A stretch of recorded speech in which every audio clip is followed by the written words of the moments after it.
श्री स्वामी समर्थ. गुरुपुष्य. गुरुपुष्य हे नक्षत्र श्री लक्ष्मीकारक आहे. आता या गुरुपुष्याच्या योगावर सराफाकडून चांदीचं एखादं निरांजन आणावं.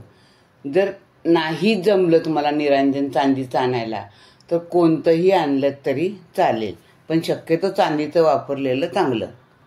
आता हे निरांजन आणायचं आणि सलग 12 दिवस चढत्या क्रमाने त्यात वाती लावायच्या. पहिल्या दिवशी दीपपूजन करायचं आणि पहिल्या दिवशी 1 वात, दुसऱ्या दिवशी 2 वात, तिसऱ्या दिवशी 3 वात, असं सलग 12 दिवस 12 वाती त्यात प्रज्वलित करायच्या. 12 दिवसानंतर आपल्याला काय करायचंय, 13व्या दिवसापासून उतरत्या क्रमाने आपल्याला वाती लावायच्या आहेत.